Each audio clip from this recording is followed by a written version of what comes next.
So today we're gonna go to the gym. I got my macros in already. Had a bowl of cereal. I think I had like 10 grams of protein in. But yeah, we're just gonna go to the gym now. So I'll catch you later. Dude, that was good. That was good. Who are you pretending to be? That was you. What's going on, y'all? How we doing? Welcome to the video. Today we're gonna be talking about back. So I'm gonna give you guys some tips on how to develop your back. I wanna talk about some common mistakes, and I'm gonna film a back workout. And I really wanted to do this video because back is a pretty big weakness for most people in general. And I think it's mainly just because you can't really see your back like in the mirror. You know, when you develop your chest and your arms and your abs, you can see the progress. And even when you're training it, you can see that muscle pumped up in the mirror. But it's kind of hard to do that with back just because you literally can't see it sometimes. So I definitely want to give you guys some tips and pointers on how to get a big ass back.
Into my workout, I want to talk about just three main aspects of your back that are in general the most important.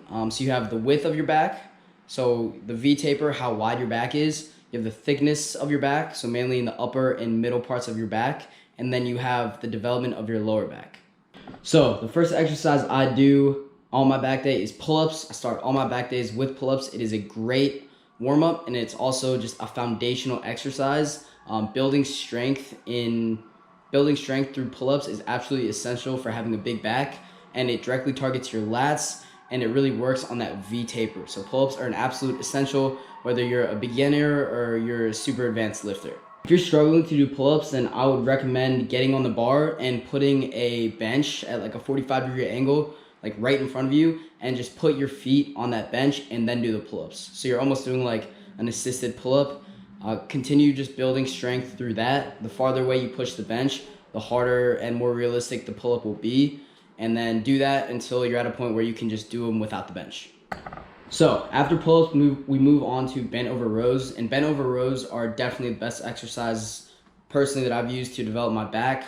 They really help with power, strength, and thickness of your back. So again, they're one of the most important exercises you can do. I go heavy on this movement, usually shoot for around 6 reps. When you get into your bent over row, just a couple things to keep in mind. Make sure your back is straight and your core is braced because you're going to be using heavy weight, but also don't pull the weight straight up. Pull the weight or the barbell, it's kind of at a 45-degree angle towards your belly button. Hold it at the top, feel that contraction, and then let it go back down. After bent over rows, we're going right into the next exercise, which is a single arm machine row. I just started doing this exercise and I absolutely love it because it really helps me isolate each side of my back independently, and it helps me build thickness on each side while really feeling that contraction, right? So the biggest thing you want to do here is bring the weight as far back as possible and really feel that contraction, hold it at the peak, and then let it go slowly. I would recommend higher reps on this exercise just because you can really isolate the lats. This next exercise we're doing is my version of a dumbbell row. So the biggest difference here is that instead of bringing the weight straight up and down like a regular dumbbell row, you bring the weight up at a 45-degree angle, and you know that you're at the top of the movement if your elbow rises above your torso. So I would recommend doing this exercise next to a mirror so you can look to the left or to the right and see that your elbow has risen above the side of your torso. And this exercise is awesome for developing power and strength. So we keep the reps low here, usually around 8. Next exercise is gonna be a lat pull down, super basic exercise. We're gonna continue to work on that V taper, trying to widen our lats out a little bit. And I would definitely recommend using a wide grip with this exercise as well as with pull-ups, just so you can develop more of that width in your back. But we wanna shoot for higher reps here. Normally I go for 12 to 15. And again, when you bring it down, just really focus on that contraction and squeeze the fuck out of your back. All right, y'all, we are almost done. Got 2 exercises left. This is gonna be the finisher for the middle and upper back, and it is a cable lat pull-through. So you guys have seen me do this exercise multiple times. It is a fantastic finisher. Always hit it with high reps, and the goal here is to just burn our lats out and pump as much blood as possible into our back to finish the workout off. So again, always go with high reps here. All right, y'all, last exercise of the day. Hyperextensions. So hyperextensions are a fantastic way to isolate your lower back and develop muscle in that area. And more importantly, it builds that area up so your core is protected when you do big lifts like squats, deadlifts, and even bent over rows.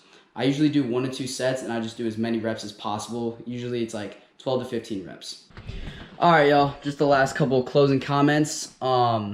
Back is, again, like one of the most important muscles in your upper body, and developing big lats is the easiest way to fill out any kind of shirt and just to look good in whatever you're wearing, right? Just because the lats are huge muscles. They literally run the entire length of your back. So, you can make your chest and your shoulders as big as you want, but if you really want to fill that shirt out, then work on your lats. All right, y'all, if you made it to the end of the video, I appreciate you, bro. Please give it a thumbs up and subscribe to the channel if you haven't. I'll see y'all in the next one. Peace. People think what? Yo, actually, let me say fuck you real quick, because Me? Yeah, I told you not to put that shit in the video, and you did. So. Oh, you watched it? You watched my videos? Wait, what are we doing this weekend? What's happening this weekend? What's the event? Activities, oh yeah? Activities. Yeah. Stay tuned.